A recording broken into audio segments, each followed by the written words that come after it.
Salud amigos, donde quiera que se encuentren de ese lado del receptor, en cualquier lugar de nuestra querida, contaminada y única nave espacial.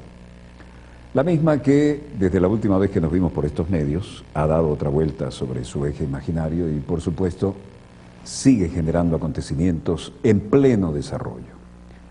Acontecimientos que tienen varias lecturas de la actualidad y alguna muy pedagógica de la historia.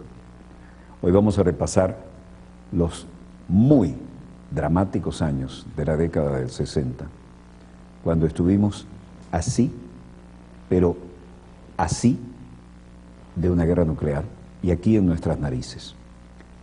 La famosa crisis de los misiles en Cuba, en plena Guerra Fría.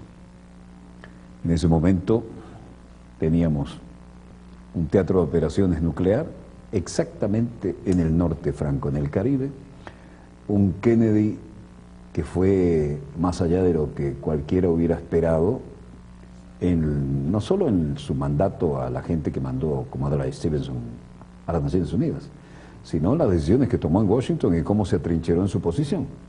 Y en aquel entonces, con una Unión Soviética, estaba el legendario señor Khrushchev al mando del poderío nuclear y lo habían logrado colocar en la isla de Cuba, en plena Guerra Fría, lo que fue constatado por el sobrevuelo de los aviones espías con cámaras de altísima sensibilidad y generó lo que todos sabemos, un drama que los que estábamos en edad suficiente para razonar lo que estaba ocurriendo, realmente estuvimos conteniendo la respiración hasta que se supo en qué terminaba aquello.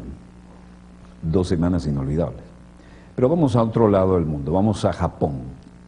En Japón culmina la reunión del Fondo Monetario Internacional, del Banco Mundial. Christine Lagarde y todos estos capitostes son los personajes de nuestros acontecimientos en pleno desarrollo y las consecuencias, como de costumbre, las están pagando los pueblos. De manera que dejamos el continente americano, nos vamos por el Pacífico hacia el otro extremo y terminando el fin de semana comenzaban las consecuencias de lo que hubo allí en Japón. Expresivas, creativas, las actitudes de todos los que protestaban y razones les sobraban.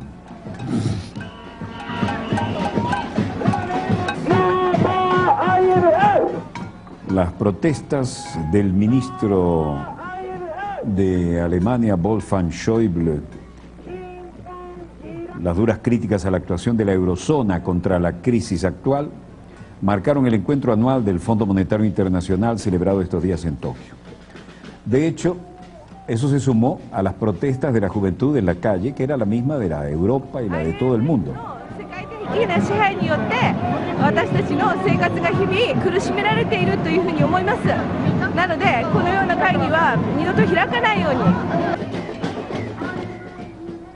En cualquier caso, la gente decía, nuestro diario quehacer se está deteriorando. Bajo el mandato del Fondo Monetario Internacional, la economía está peor. Y esta retirada trabajadora del campo en Fukuyama decía, el gobierno japonés debería gastar más dinero en la gente y en el norte de Japón, en Fukushima, que están sufriendo las consecuencias del terremoto y el accidente nuclear, y no darle tanto dinero al Fondo Monetario Internacional. Luego aparecieron los jóvenes diciendo lo mismo que se dice en Europa. Esta es la internacional de la juventud frustrada, ¿no? Nosotros somos el 99% y los súper ricos, que ellos estaban impersonando aquí, son los del 1%, pero están favoreciendo al 1% en contra de nosotros. Esto era el sábado, en el cierre de la reunión del Fondo Monetario Internacional y el Banco Mundial. Incluso estaba ya la activista brasileña Diana Aguiar, presente en la capital nipona, tratando al Fondo Monetario Internacional de institución fallida.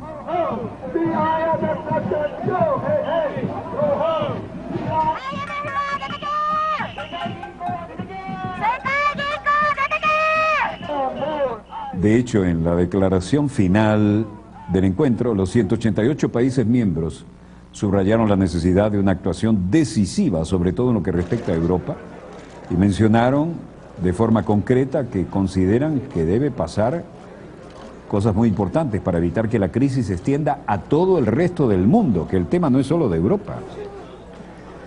Mientras tanto, la señora Christine Lagarde, siempre sonriente, siempre ecuánime, siempre al margen de lo que ocurre en la calle, tanto en Europa, en su propio país, como en Japón, y siempre el leitmotiv es el mismo. Están hartos de los que dirigen la economía mundial, sean del lado que sean. Ahí tienen al inefable representante estadounidense, la Reserva Federal, Ben Bernanke. Mejoró la afeitada de la barba para este evento, pero no mejoró las ideas.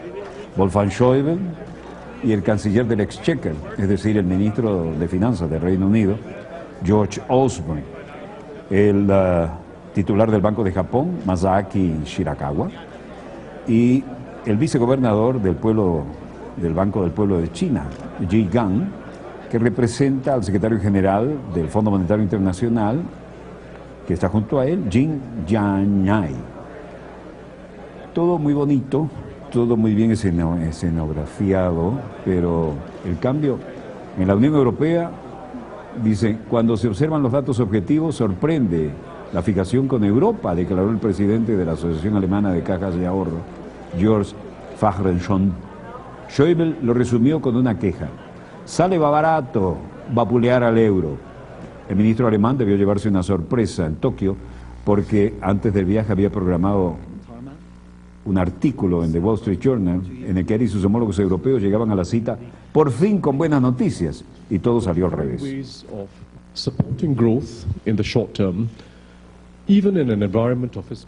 Aquí está el titular del Comité Financiero y Monetario, Tharman Shanmugaratnam, del Fondo Monetario Internacional, y dice: hemos encontrado maneras de apoyar el crecimiento a corto plazo, incluso si el ambiente fiscal no se ha consolidado en algunos países, y también hemos encontrado medidas para un crecimiento amigable, para que haya una consolidación fiscal, y de manera tal que los impuestos puedan ser recogidos y los gastos sean ajustados a lo que se merece cada caso con el énfasis adecuado.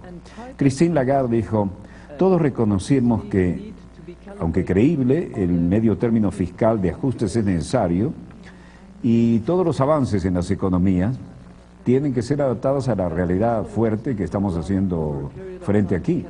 Obviamente necesitamos calibrar país por país sobre esta base. The fiscal cliff in the US and the uncertainties over how it will be resolved is a major uncertainty that affects the entire... Shanmugaratnam decía nuevamente: el precipicio fiscal de los Estados Unidos, oyeron bien, ¿no? El precipicio fiscal de los Estados Unidos y la inseguridad sobre cómo vamos a hacer frente a las mayores faltas de certidumbre en que afecta al mundo entero es la mayor dificultad de lo que tenemos que hacer frente. Pero necesitamos también actuar, porque no actuar aquí sería absolutamente peor. Caras conocidas trataban de sacar partido aquí, y en Tokio Luis de Guindos hablaba de España, por supuesto. Que, lógicamente el Tesoro español lo coteja, porque va viendo de dónde vienen las órdenes. Si me permite, yo creo que el ambiente es de mucho mayor optimismo con respecto a España de lo que era hace simplemente 3 o 4 meses. Bueno, él dice y redice y recalca que todo va mejor. Tout va très bien, Madame de la Marquise. En estos momentos hay un interés por lo que es la deuda pública española. Creo que es fundamental a futuro que la volatilidad de la deuda pública española, si se reduce, de alguna forma va a traer órdenes adicionales para la deuda pública española, y no solamente para la deuda pública española. Ven ustedes que hay una correlación también muy estrecha entre lo que es la diferencial de la deuda pública y lo que es las posibilidades de financiación de la economía española.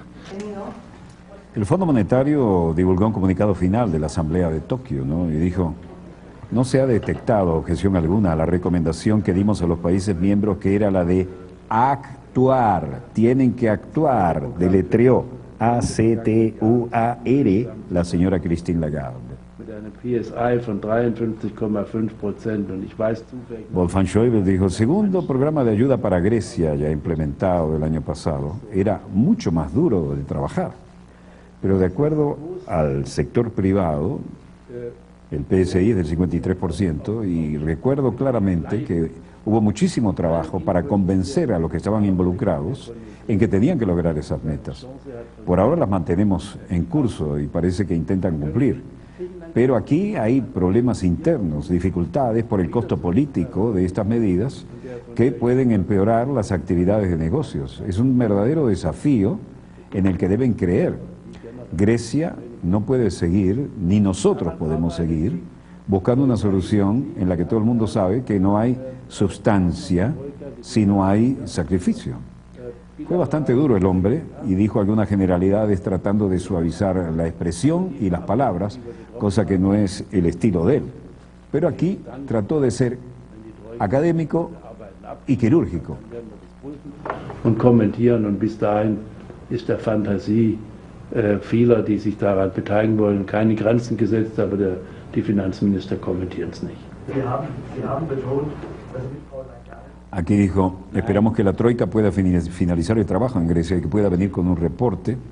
Tenemos que basarnos en la realidad, no en las fantasías, y como ministro de Finanzas yo no comentaría nada sobre esto. No hay instrumento para... No es el instrumento de volver a comprar bonos, no hay duda. El ministro de Finanzas tiene un problema y es que tiene que tomar decisiones que son difíciles. Y como leíamos esta mañana, el señor Asmussen ha tratado de hacer comentarios que puedan traer tranquilidad, pero Asmussen ha evaluado, junto con el secretario de Finanzas y el Ministerio, la estimación de lo que tenemos que hacer en el Banco Central Europeo, y diría que estudiaremos muy a fondo la situación antes de hacer un comentario sobre la pregunta que me han hecho. La pregunta involucraba también a la situación en la propia Alemania, ¿no? Schäuble, como de costumbre, es uno de los que da la cara y comenta, pero el Fondo Monetario Internacional advierte desequilibrios serios en los países emergentes en medio de la crisis.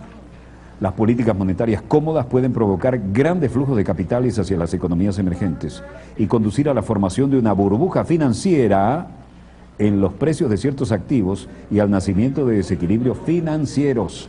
En la foto de familia que estaba el presidente del Banco Mundial, Jim Yong-kim, con el ministro japonés, Koriki Yojima, el viceministro chino de Finanzas, Xu Guanyao, el titular del Comité Polaco del Banco Central, el gobernador Marek Belka.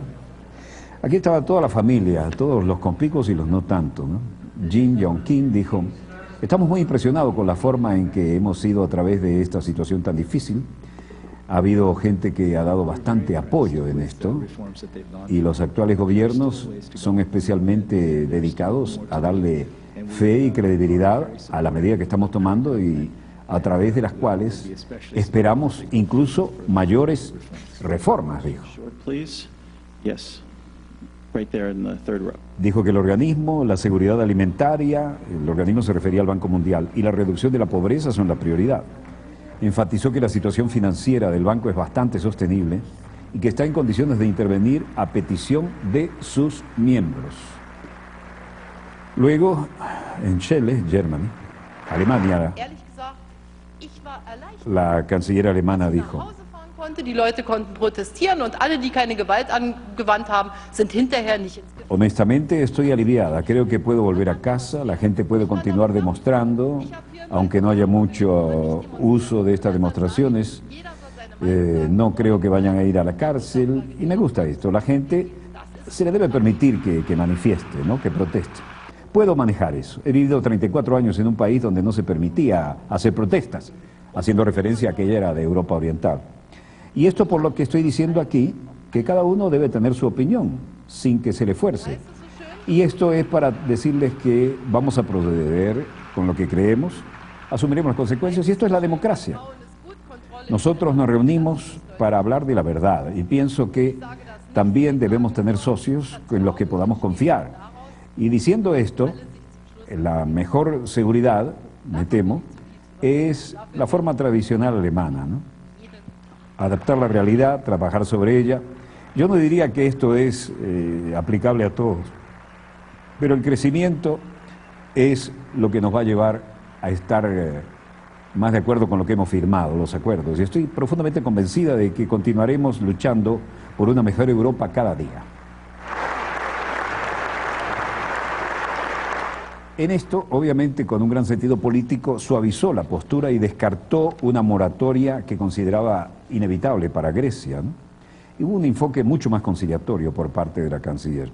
Y Wolfgang Schäuble, uno de los más severos críticos de Grecia, dijo en Singapur que el país no va hacia la bancarrota, reconociendo el esfuerzo de Atenas. Aquí, precisamente en Atenas, estaba saliendo la troika en pleno, ¿no? Titular de la Comisión del Fondo Monetario Internacional, el del Banco Central Europeo y de la Comisión Europea, que a su vez se habían reunido con los representantes del gobierno. Grecia no ve probable un acuerdo con la troika antes del Consejo Europeo. El ministro de Finanzas de Grecia, Yannis Tournaras, ha señalado que no ve probable que el gobierno heleno concluya negociaciones con la troika, que va y viene todos los días, como le hemos mostrado infaltablemente y puntualmente. En declaraciones a los medios, tras reunirse con el primer ministro griego Antonis Samaras para analizar la negociación con la troika, Tournaras descartó que las conversaciones continuaran hasta la cumbre y después de ella, y no concluirán antes del 18 de octubre, el plazo que se había marcado Samaras. Mientras tanto, en Madrid, los indignados, aquellos mayores, los jubilados, han dicho que, aunque todos están bastante mal, y aunque les afecte, ellos apoyan la huelga de los trabajadores. Los mayores, 15 millones, los apoyos de los rebajadores en lucha.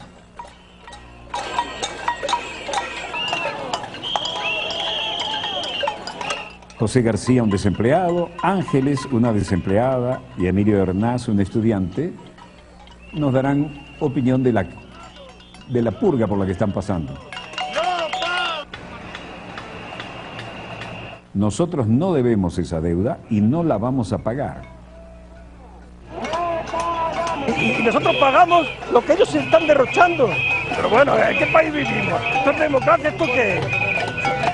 Esto vamos, es un dólar justo, hombre. Esto tiene que caer, pero ya, o sea, quitarse de ahí. También hubo cacerolazo en Portugal contra los recortes en el presupuesto de cultura y de salud. Todo el típico paquetazo neoliberal. Una deuda que es privada, así de claro. No quiero pagar una cosa que yo no me he comprometido. No quiero que me rescaten, no estoy de acuerdo. Seguimos en España y el cacerolazo institucional fue contra todo el gobierno y toda la doctrina neoliberal.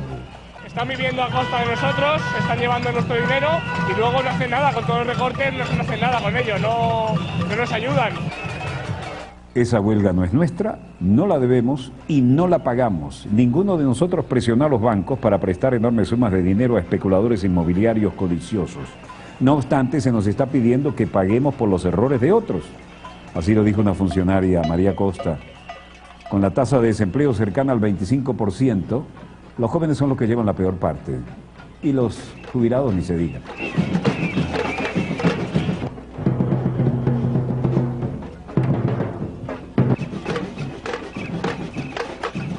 Mientras tanto, el presidente de gobierno, Mariano Rajoy, que parece estar sordo, sigue presionando para que el Banco Central Europeo intervenga en el mercado secundario para reducir los costos de préstamos de España. Pero el Banco Central insiste en que el país debe primero solicitar formalmente ayuda financiera y él no quiere asumir ese riesgo político.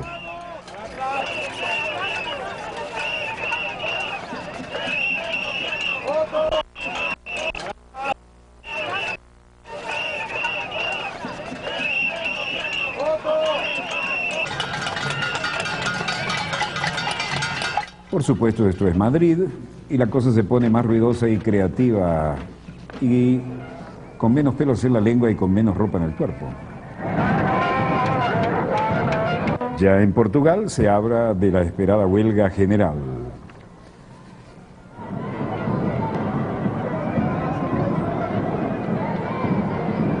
Lisboa, y este ha sido el fin de semana y todas las jornadas en que ha podido manifestarse.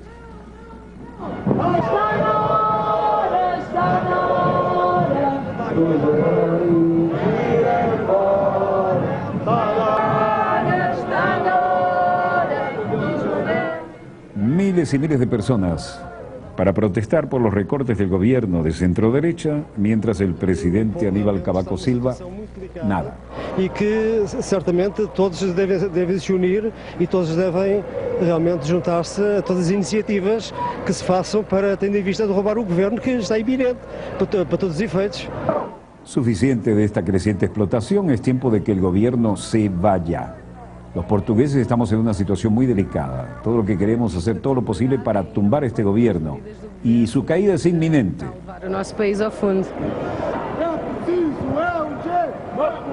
Esta profesora dice, estoy desempleada, estoy pasándola muy mal, las medidas de este gobierno nos llevan cada vez más abajo.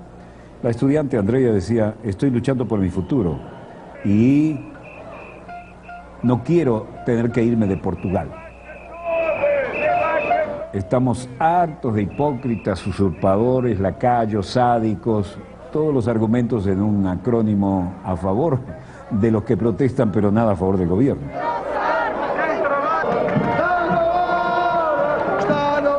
El titular de la Confederación General de Trabajadores Portugueses, Armenio Carlos, dijo, esta marcha confirma que la CGTP, lo que siempre hemos dicho, estamos contra la precariedad del desempleo, estamos hartos, continuaremos luchando por la causa de los trabajadores y no por las compañías. Pelo direito ao trabalho com direitos, contra o desemprego e a precariedade, vai continuar todos os dias nas empresas, ainda com mais força, com mais determinação e com mais coragem. Vamos a continuar con más coraje, más determinación. Seguirán las protestas.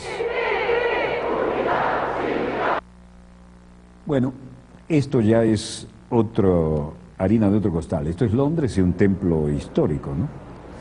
Y los Occupy London protestan al estilo de las Pussy Riot, pero esta vez en la Catedral de St. Paul, aquella que emergía entre las nubes de humo de los bombardeos de la Luftwaffe. Ahora recibió un ataque diferente. La Catedral de Londres y Occupy London hizo una protesta de 4 horas y concluyó después de que la policía urbana amenazara con detenerlas. Las activistas han asegurado en su Twitter que en el acto era también una muestra de solidaridad con las Pussy Riot de Moscú, 3 de cuyos miembros fueron condenadas el pasado mes de agosto para protagonizar una oración punk contra el presidente ruso Vladimir Putin en la Iglesia del Cristo Salvador, la más importante catedral ortodoxa de Moscú. Miren la que armaron ahí en la Catedral de Londres.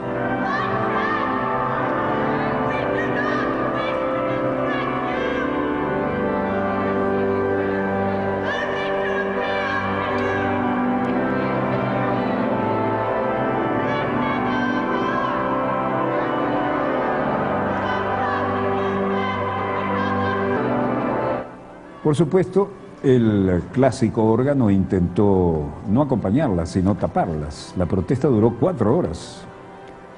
Los responsables de St. Paul precisaron que las mujeres vestidas de blanco irrumpieron en el templo durante la oración de la tarde y empezaron a protestar a gritos contra la catedral y a leer fragmentos de la Biblia. Y aquí pusieron uno bien claro, ¿no? Expulsen a los mercaderes del templo. Algo que debería hacerse en todos los templos, ¿no? Discrepamos con la forma en que algunos manifestantes mantienen su conflicto en St. Paul, dijo la voz oficial. Una vez de consultar con nosotros sobre cómo podemos alcanzar juntos las reformas a que aspira mucha gente, incluida Occupy, así lo declaró el deán de la catedral, David Eisen. El portavoz de la Policía Urbana de Londres informó que las mujeres habían sido amenazadas de detención si no ponían fin a la protesta. El deán dijo que Occupy London emitió el domingo un comunicado conjunto. Vean esto estuvo muy bueno.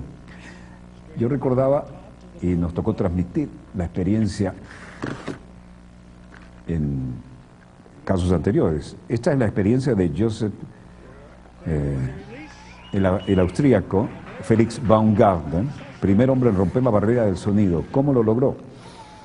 Primero, en este globo, subió a más de 39 kilómetros. Y una vez allá, salió de esa cápsula espacial y con un un traje de vuelo que es prácticamente de astronauta. Bajó, por cierto, se le empañó totalmente el visor, lo cual alteró un poco el programa. Hizo el saludo y se lanzó al espacio en un ambiente tan enrarecido. Debía asumir la posición delta, como una flecha, pero las cosas se le fueron de control y empezó a caer muy mal. Ahí podría haber llevado hasta un derrame cerebral en esas condiciones, pero sí logró lo que se proponía. No el más largo salto, aunque sí fue el de mayor altura, pero tuvo que abrir el paracaídas un poco antes. Pero sí logró algo que estaba previsto en esta experiencia, calculado científicamente, que con ese aire enrarecido, sin resistencia, y con ese traje, podía llegar a superar la barrera del sonido en la caída, y vaya que la superó. Superó los 1.324 kilómetros, llegó a tierra, las pasó mal, ¿eh? Dijo, bueno, hubo un momento en que pensé, bueno, no puedo quedar mal con toda esta gente, ni puedo quedar mal con mi novia que me está viendo, pero trataré de batir un nuevo récord, y sí lo logró, el de la mayor altura, y además es el primer hombre que sin ningún medio mecánico logra batir la barrera del sonido simplemente con un traje de vuelo. En 1960, Joseph William Kittinger, un médico y especialista de la Fuerza Aérea de los Estados Unidos, había hecho un salto desde 31.000 metros, alcanzó los 988 kilómetros antes de abrir el paracaídas a 5.500 metros de altitud. Este pudo haber roto todos los récords, incluyendo el de Kittinger, del cual recuerdo, porque en esa época estábamos en la Fuerza Aérea y fue realmente impresionante. Pero no logró mantener la posición delta, es decir, asumir la posición más aerodinámica posible de manera que el casco rompiera todo y los brazos quedaran en posición, y empezó a caer, como ustedes vieron, de una forma muy irregular. Consecuencia de esto, y voy a ver cómo están los mercados que no se vieron afectados, por cierto, con este récord, y los tengo aquí, muchas gracias, señor coordinador. Consecuencia de esto, sí hay un nuevo récord, y por primera vez, y este pasa a la historia, este caballero, llegando desde las alturas, ha logrado batir la barrera del sonido en caída libre. ¿Por qué?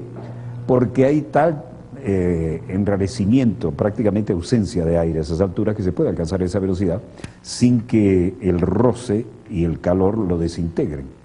Difícil, pero lo logró. Veamos cómo están los mercados. El precio del petróleo venezolano estable a muy buen nivel, $102.12. El de la OPEP se mantiene bien, todavía sobre los 111,6 centavos. El Brent del Mar del Norte baja levemente, pero se mantiene por encima de los 113,7 centavos. El West Texas, que nos interesa, vuelve a subir, $91.61. El precio del oro baja levemente a 1.735 redondos la onza Troy, y el precio del cobre baja a 8.094 la tonelada. Baja levemente el quintal de café, que cierra a 160,95, y el precio del euro se mantiene a 1,29 respecto a la divisa estadounidense. Hora exacta de un corte, volvemos de inmediato con más acontecimientos en pleno desarrollo. Ya volvemos.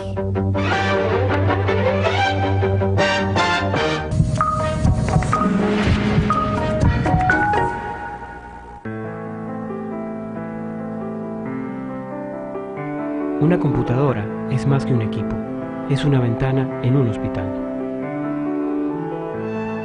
Permanecer en la escuela es más que estudiar, es la posibilidad de cumplir un sueño. Una sala de exposiciones es más que un sitio para el arte, es un lugar para el encuentro y la sensibilidad. Conocer para transformar. Fundación Telefónica.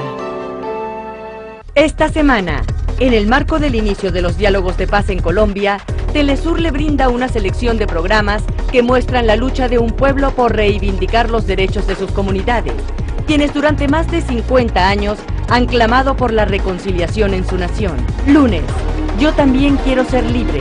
Miércoles, misión cumplida. Sábado, roba tierra.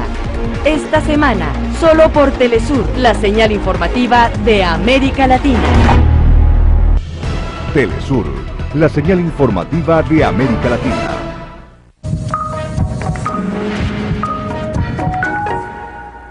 Vemos con más acontecimientos en pleno desarrollo, y estos nos van a retrotraer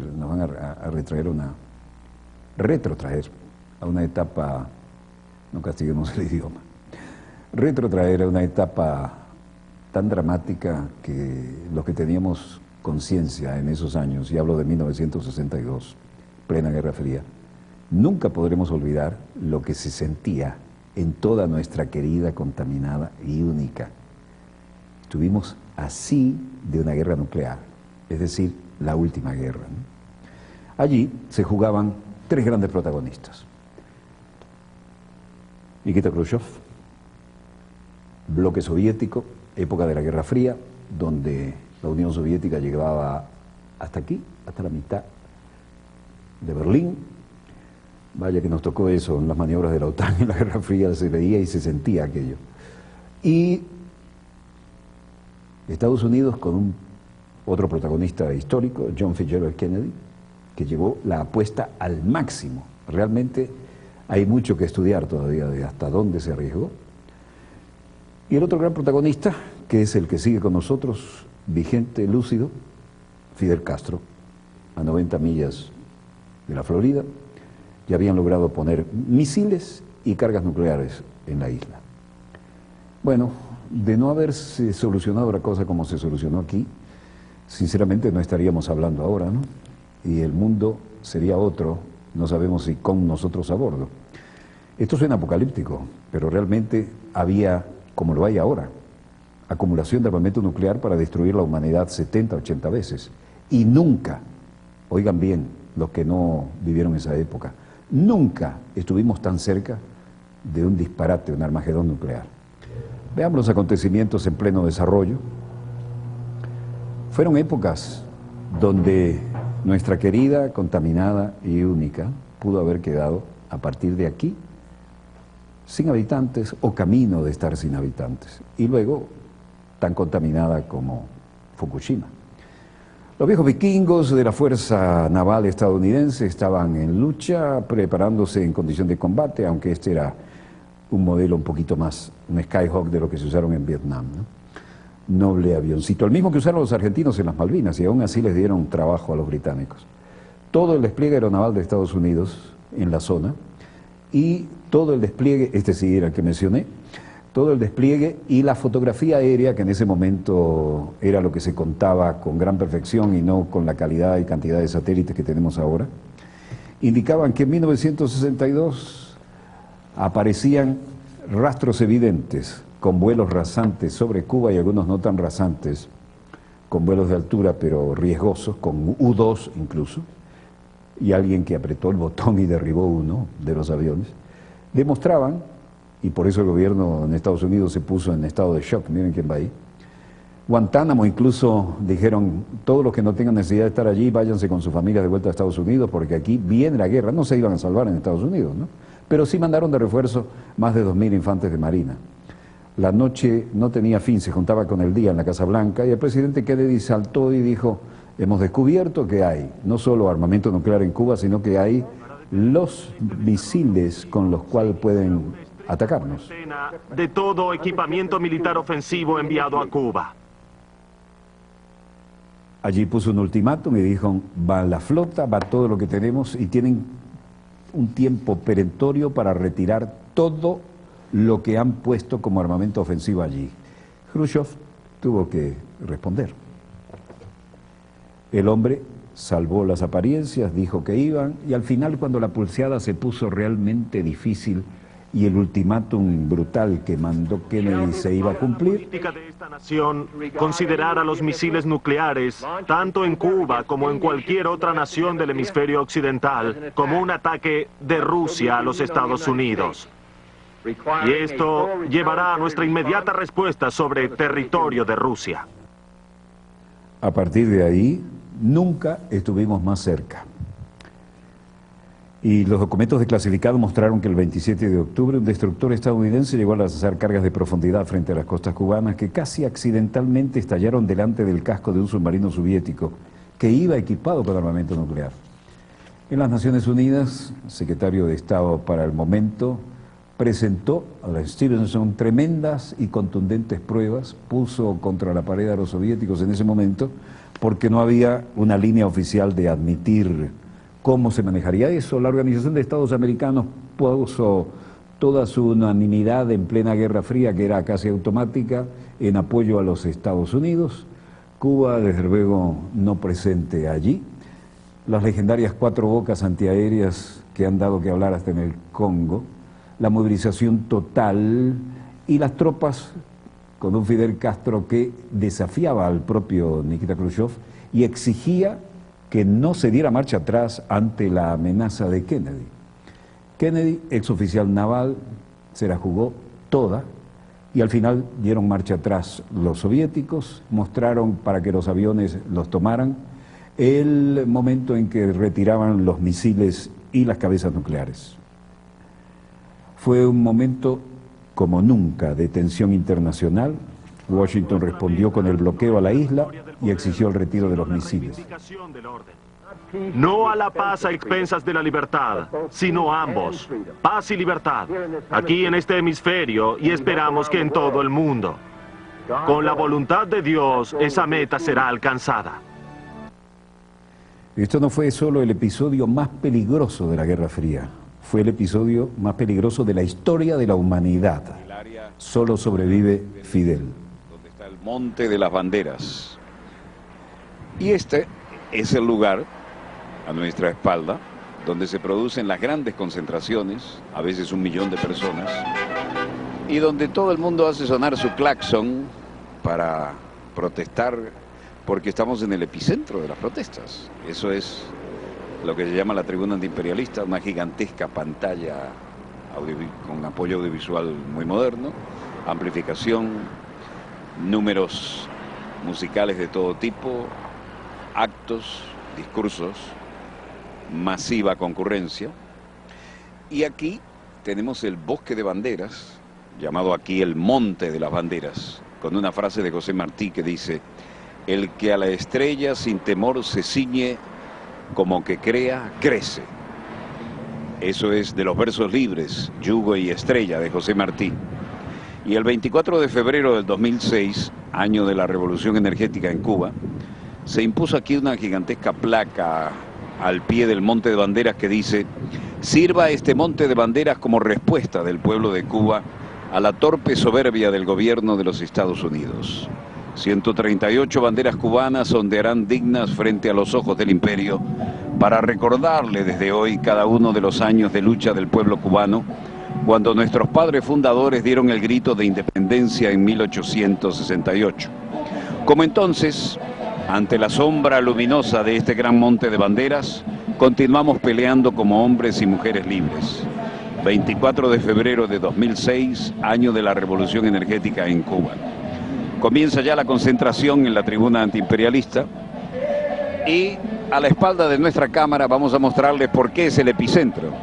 Exactamente enfrente está el edificio blindado de lo que fue la embajada, ahora oficina de intereses de los Estados Unidos de Norteamérica, desde donde sin lugar a duda nos están observando en este momento.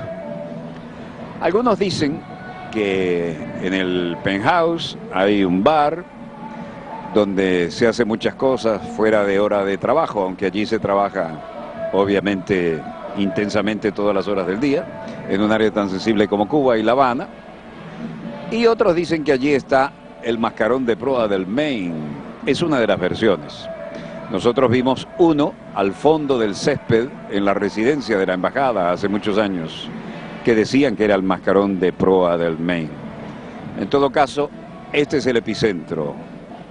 La tribuna antiimperialista frente a la oficina de intereses de los Estados Unidos de Norteamérica y el bosque de banderas cubanas como respuesta a la situación planteada, que aún no tiene una solución cercana a la vista, pero sí imaginable en el tiempo. Desde La Habana, Cuba, con los acontecimientos en pleno desarrollo, el equipo Dossier, y les habló Walter Martínez. Tenemos mucho más que mostrarles sobre esto, ¿eh? Pero esa era una notica que habíamos hecho en nuestra reciente visita a La Habana y era un cierre que se ha transformado en una apertura de lo que estamos preparando hoy, porque hemos recibido algunas informaciones muy interesantes. Permítanme contarles cómo estaba el clima mundial en ese momento. Por ejemplo, el día 14 de octubre, del 62. Cuando los servicios de inteligencia de Estados Unidos confirmaron la presencia de misiles soviéticos en Cuba, se echó a andar el cronómetro que se acercaría a la humanidad al borde de la confrontación nuclear. Nunca estuvimos tan cerca. Las horas más largas de la Guerra Fría, los equipos de gobierno de Estados Unidos, de la Unión Soviética y de Cuba sostenían reuniones día y noche, se intercambiaban comunicados, se emitían advertencias y había enfrentamientos en todos los foros diplomáticos. Mientras tanto, los buques soviéticos navegaban rumbo al bloqueo naval estadounidense impuesto alrededor de la isla de Cuba.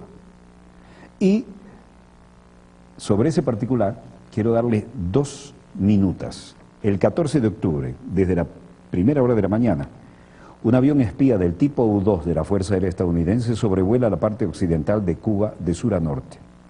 Se trata de la primera misión del Comando Estratégico, Comando Aéreo Estratégico, después de recibir la autorización de estos vuelos de reconocimiento por la CIA. Estados Unidos sospechaba de la presencia de misiles nucleares soviéticos en Cuba. La Unión Soviética repetidamente lo había negado. Y el piloto de la aeronave, el mayor Richard Heiser, toma las fotografías que confirman las sospechas de Washington y que servían después para que el representante estadounidense se comiera al representante soviético en una dramática reunión de la Asamblea de las Naciones Unidas. Y el 15 de octubre, el Centro de Interpretación Fotográfica Nacional de Washington analiza las fotografías e identifica los componentes de misiles balísticos de mediano alcance en San Cristóbal. Altos funcionarios de gobierno son informados de los descubrimientos, pero el consejero de Seguridad Nacional, George Bondi, decide esperar hasta el próximo día para informarle a Kennedy. Kennedy luego hace la apuesta más grande de la historia. Y ahí estuvieron, como dijo uno de los personajes del momento, de nivel del tipo secretario de Estado, había 2 tipos mirándose cara a cara y el otro parpadeó.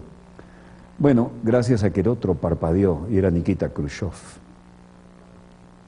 estamos ahora hablando y hemos sobrevivido en nuestra querida, contaminada y única.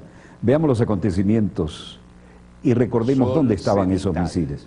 Lo que quiere decir lo que en la época de la colonia se llamaba aquí, en estas fortalezas, un sol de castigo. Pero con todo y eso, la fuerte brisa del mar que viene de la entrada del puerto de La Habana compensa algo. Todo esto para decirles que estamos ante los protagonistas de una de las crisis más difíciles de la historia contemporánea, la crisis de los misiles, cuando nunca estuvimos tan cerca de una guerra nuclear que hubiera acabado con lo que hoy conocemos como civilización. Y eso fue en la época de la ex Unión Soviética y el gobierno de John Fitzgerald Kennedy en Washington. Los misiles están aquí. Y estos son los acontecimientos en pleno desarrollo. Las Cuatro Bocas no eran mucha defensa. Normal, porque amábamos la revolución como la amamos aún. Y Fidel era el todo para nosotros. Y como él estaba donde quiera, entonces no teníamos temor. ¿Comprende?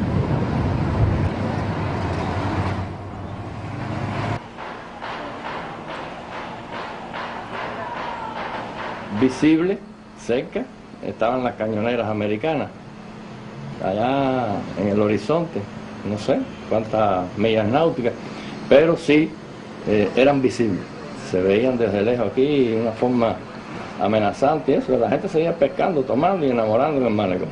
Por eso te digo que la gente no tenía miedo. El malecón estaba realmente tomado militarmente. Sobre todo los emplazamientos antiaéreos, sobre todo la zona de emplazamiento antiaérea, eso estaba bien cercado, bien determinado por lo que es las Fuerzas Armadas. Y las Fuerzas Armadas fueron movilizadas en el mayor estado de alerta que se recuerde. Luego tuvimos la oportunidad de encontrar al único protagonista sobreviviente que nos contó, por supuesto que no iban a hacer zapping. Congelamos la historia en el año 62, la crisis de los misiles, que si no se hubiera solucionado, no estaríamos ustedes de ese lado del receptor y nosotros aquí. Y aquí está el protagonista principal. Un superviviente. Somos todos supervivientes. Un tipo que vivió aquellas experiencias. Le ayudo. Estábamos hablando que yo iba a decir que su sola mentira se dijo que no había arma a partir de las intenciones. Sun Tzu dijo que la guerra era el arte del engaño, ¿no? Se dijo que no había arma. Pero la guerra en combate, tú no le vas a decir para dónde vas a disparar, aquí o allá, pero la guerra tiene que tener una justificación. La mentira se ha empleado muchas veces. Nosotros, por suerte, no la hemos empleado nunca. Y por suerte hemos podido ver también los resultados de actuar con la verdad. Yo puedo no decirte algo, no te digo una mentira. Pero bien, las prácticas son las prácticas de la época de Maquiavelo, que se convirtió además en consejero de los príncipes. Un libro prohibido en su colegio y en mi colegio. Bueno, estaba en mi colegio el no estaba ni ese libro, tú tuviste un privilegio. No, estaba en el Index, sabía que existía. En ninguna biblioteca de donde que yo estudié estaba ese libro, ni otros muchos. Pero bien, usaron la mentira al hablar en este sentido, y yo lo he dicho públicamente, al decir que no eran estrategias. Eso de elaborar una teoría en base a que si tú tienes intención de tirar o no, un revólver no es un arma. No, porque tú no tienes intención de matar a nadie. El arma en sí, objetivamente, es un arma estratégica, más por la rapidez con que podía alcanzar centro y porque equilibraba desventajas. Tenían todo el derecho del mundo los soviéticos, no estaban haciendo nada contra la ley. Ahí fue un fallo. Kennedy creyó, sinceramente, en lo que le decía, no hay arma estratégica. Pero el U-2, claro, dejan volar el U-2, no trata allí, tuvieron una ventaja, conocían el secreto durante varios días. Cuando se dieron cuenta que aquellas edificaciones eran para instalaciones de ese tipo, vieron incluso algunos cohetes, porque son instalaciones donde se pone en nuestros archivos tenemos cohete, el video, más el combustible, más las cabezas nucleares. Y había una cantidad de... los elevadores, los lanzadores. Sí, entonces, dejan volar. Si hacen uso de su derecho, actúan con firmeza, hacen lo que hicieron allá, no pueden volar. Hasta incluso lo puedo advertir. Oiga, no pueden volar. Todo dentro de la... No pueden volar sobre Cuba. Sí, no pueden volar. Si quieren volar sobre la capital, no pueden volar, en dos palabras, sobre ningún lugar, porque tú no puedes aceptar los derechos a media. Entonces no hicieron, lo retrasaron, ahí le dieron una tremenda ventaja al adversario, que conocía la instalación y maniobró, y realmente Kennedy actuó con capacidad, fue inteligente, se movieron el terreno diplomático, todo preparado. Cuando él citó una conferencia, que tal día yo adiviné de inmediato que se iba a referir a eso, no perdí ni un minuto. Instrucciones de orden de movilización total, alerta de combate, se movilizaron todas las fuerzas, toda la artillería, eran cientos de miles de hombres, de acuerdo con las normas de la lucha convencional de entonces. Todo eso ha cambiado. Ya, entonces, ¿qué es lo que ha cambiado el mundo? Tú no te imaginas, en estos años, ¿verdad? Y entonces, cuando de repente empiezan a volar, como el U-2 está volando, yo le digo le doy mi opinión, el mando soviético se reúne conmigo, le digo, bueno, yo le di mi opinión, que no se podía hacer eso, que no debía permitirse eso, y que si volaban rasante, nosotros íbamos a disparar contra cualquier avión que volara rasante para disminuir las posibilidades de que destruyeran los cohetes tierra-aire en vuelo rasante. Entonces dimos nuestra opinión y efectivamente ese día, bueno, ya estaban empezando a hacer los vuelos rasantes. Le habían permitido aquello, ensayaron esto y nosotros dimos la orden de disparar. Fue precisamente... Hay una leyenda que dicen que usted apretó el disparador de un... Orden a nuestra artillería, a los soviéticos le dijimos nuestro punto de vista, nuestro criterio de que no debía permitirse que volaran. Ellos manejaban esos cohetes, nosotros no. O sea, teníamos la otra. Y ese día, cuando comenzaron a volar aviones, abrió fuego la artillería nuestra donde quiera que se apareció un avión. Porque en medio de la crisis ya, la crisis se produce cuando descubren con eso. Y en medio de la crisis ya casi hacían lo que le daban la gana, y nosotros, estaba el debate internacional, Naciones Unidas, etcétera, la parte política y pública entre los dos países. Y entonces nosotros nunca negamos, nunca hicimos una declaración si las armas eran ofensivas o no, sino nosotros teníamos derecho a tener el armamento considerablemente indispensable como todos los demás países, con derecho. Ya hoy cuestionado, ya los países les pretenden prohibir que tengan armas, hasta de infantería. Mire el escándalo que tratan de armar, porque Venezuela compra armamento de infantería, no cohetes, ni superaviones. Bueno, nuestros fusiles tienen medio siglo de uso. Yo lo he escuchado, habló presidente. Pero 100.000, que es lo que se va a comprar ahora, no es suficiente para la reserva prevista. Es increíble que pretendan impedir que los países dispongan de fusiles. Es el colmo ya. Entonces nosotros... Le voy a contar con su permiso le voy a contar una por otra. Los U-2 actualizados, modificados, siguen volando. Un F-16 nuestro interceptó hace algún tiempo un U-2 sobre el Golfo de Venezuela. Y nadie me lo puede negar porque yo vi la película de bordo tomada por el F-16 y hablé con el piloto.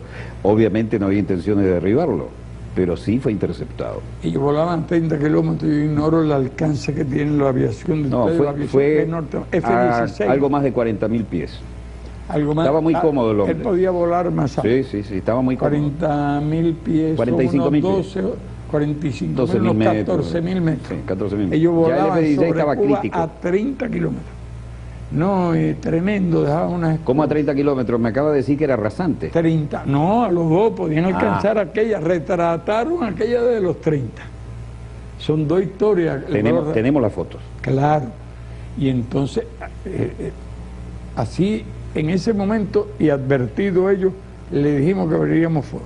Y efectivamente, por la mañana, todas nuestras antiaéreas, por donde quiera que pasó un avión, intento de vuelo rasante. ¿Cómo percibía usted a Kennedy? Primer presidente católico en la Casa Blanca, hombre partidario de la justicia social. Si me deja terminar esto, te puedo decir mejor.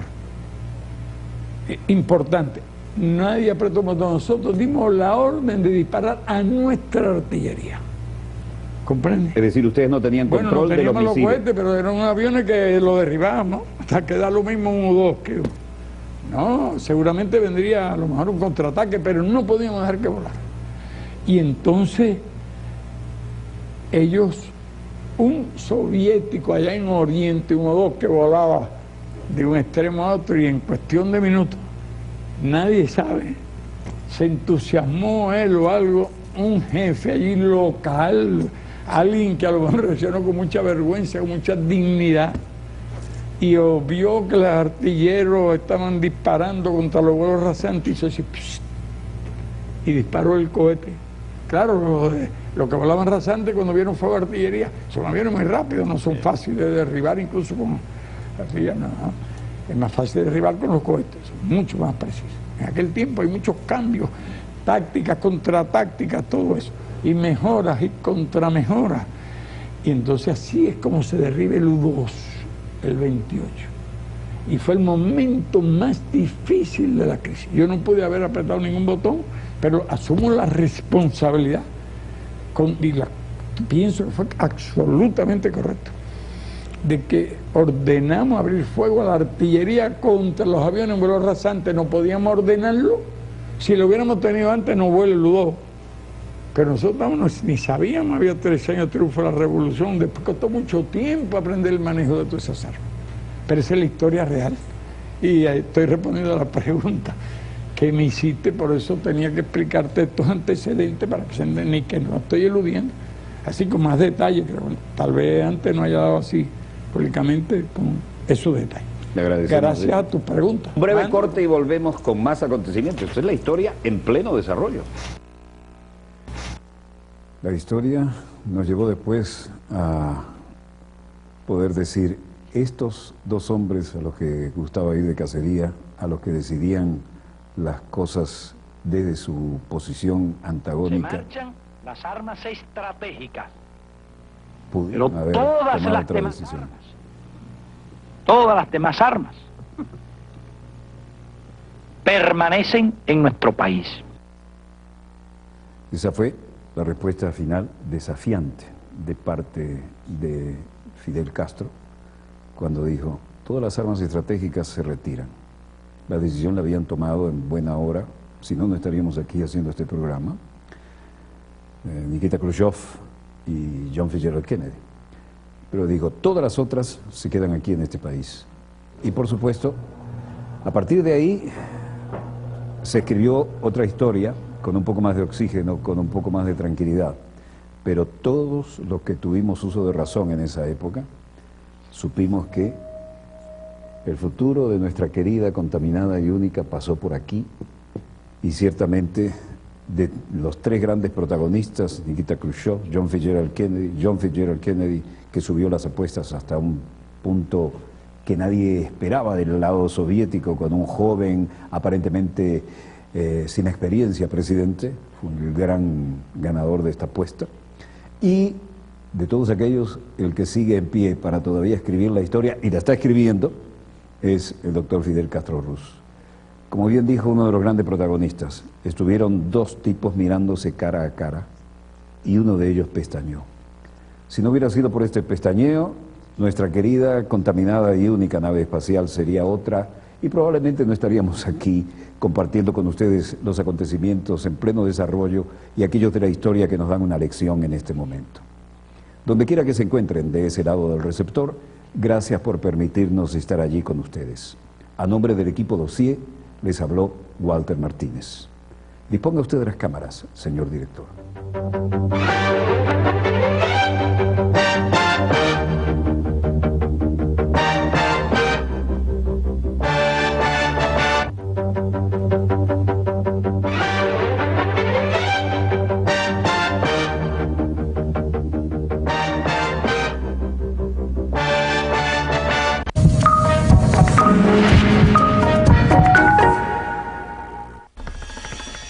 Actualidad en contexto. Procesos para lograr la paz en Colombia. La lucha por la tierra y la desigualdad social en Colombia, desde el estallido de la independencia, explican el origen del conflicto colombiano. En 1928 tiene lugar la masacre de las bananeras. El gobierno decide apoyar a la transnacional United Fruit Company. Son asesinados al menos 3.000 trabajadores colombianos, cuya lucha fue visibilizada por el abogado Jorge Eliezer Gaitán. 9 de abril de 1948, Gaitán es asesinado, dando lugar a un estallido social conocido como el Bogotazo. Entre 1948 y 1953, el período es conocido como la violencia. Mueren al menos 300.000 personas y surgen guerrillas liberales. Manuel Marulanda Vélez, futuro líder de las FARC, forma parte de estos movimientos guerrilleros de corte liberal. Décadas del 80 y 90. La presencia de estos grupos armados en regiones ricas en recursos deriva en la aparición de escuadrones paramilitares organizados por terratenientes que siembran el terror en todo el país. 1981. El gobierno de Julio César Turbay crea una comisión de paz liderada por el expresidente Carlos Lleras Restrepo. Este renunció al intento de diálogo con las FARC al verse impedido de establecer contacto con los insurgentes. 1982. El presidente Belisario Betancur aprueba una ley de amnistía. 2 años más tarde, firman el acuerdo de la Uribe. Este se rompe en 1987. 1988, el presidente Virgilio Barco inicia un nuevo acercamiento con las FARC. Los paramilitares de ultraderecha ejecutan actos de violencia en los que mueren miles de integrantes del partido de izquierda Unión Patriótica, surgido del acuerdo con las FARC. El movimiento M-19 se convierte en una fuerza política.